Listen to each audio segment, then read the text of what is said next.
Hey, Paul in Perth here again, still on the BL Mazda 3s. This time what I want to do is I want to show you how to remove and reinstall the rear shock absorbers. This is, I describe it as a pretty easy job. Certainly doesn't take very much time, and I think I'd be pretty confident that a home mechanic would be able to do that. You only need a small number of tools, so if we just come over here, I'll show you the tools that we're going to need to do this job.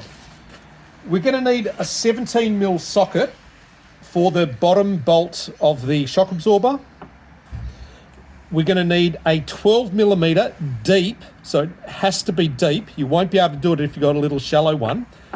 A deep 12, and I find it useful to have it on a little extension bar because that's got a little bit of wiggle in it. And when you see me use it, you'll understand that that wiggle is actually important. You're going to need a 13mm spanner, and the job is going to be a lot easier if you have a ratchet spanner, and you'll see why when I use it.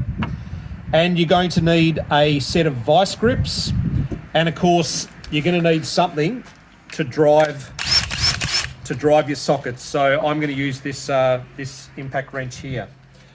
Okay, so the first thing we're going to do is we're going to use our 12mm deep and our extension, and we're going to remove these top nuts.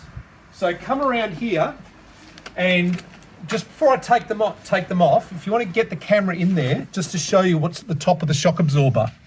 Can you see these two 12mm nuts here?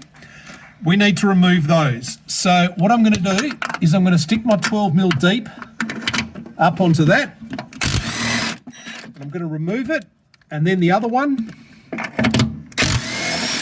And I'm going to remove it, and you can see that the whole shock absorber has come down a little bit, but it hasn't come off. Okay, so what we'll do now is we'll reposition the camera, and I'll show you us removing the bottom bolt. Okay, so I've now repositioned myself, so I'm now at the bottom part of the shock absorber. This is a 17mm socket here. So all I'm going to do is put my 17mm socket on here, and just to let you know, when this comes out, the shock absorber is going to try and fall down. So just be ready to catch it, okay? Right, so that's out. I'm going to pull the bolt out, and the shock absorber is going to fall down towards me. All right, so there it is. Now, just to let you know, when you get a replacement shock absorber from the shop, it's not going to have this top section here. It's only going to have this post here. So what we'll do, we'll reposition ourselves, and I'll show you how to get this off, because you need to reuse this on the new shock absorber. All right, so here we are with the shock absorber out of the car, and what I want you to notice is how this end is set up. You can see there that there's a, get fairly close just to show everyone. You can see there's a 13mm nut on this central post here.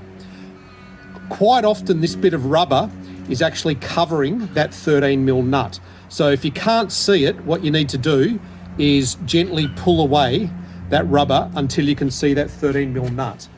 Now, if I was to just try and turn it, I would find the whole thing is going to turn. So I've got to use a little trick. What I've got to do is I've got to put the 13mm on, and I've also got to put the vice grips on the end to hold the central bit. So with that holding, I'll just see how I go. I'll just jam this into my leg. I hope this doesn't look too ungraceful on camera. It's getting the first bit to move is the hard bit. Once you get the first bit, it gets easier.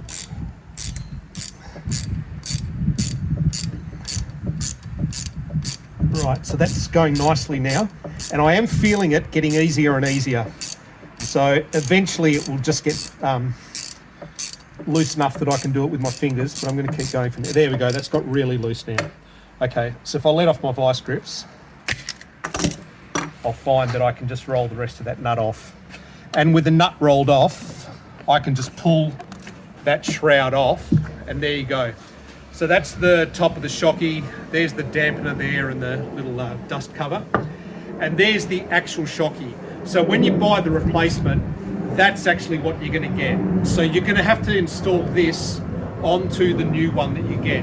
So you're going to put that on, you're going to put your 13mm nut back onto it, you're going to use your vice grips to hold it, you're going to retighten that up, and you're going to install it as a reverse of how you got it out. So it's actually a really simple job, probably takes 10 minutes, there's nothing hard about it. Now, if this has helped you, I want you to do 3 things for me. Firstly, I'd love it if you can just click that like button. Second, if you haven't already, please subscribe. And thirdly, and the one that makes me feel the best, is could you please leave a comment and just if I've helped you, just let me know that I've helped you. I love hearing that I've helped you. That's why I do this. I also love hearing what country you're from, because I've traveled plenty of parts in the world and I love other countries. So tell me where you're from, all right? I'll see you again soon. Thanks from Paul in Perth. See you later.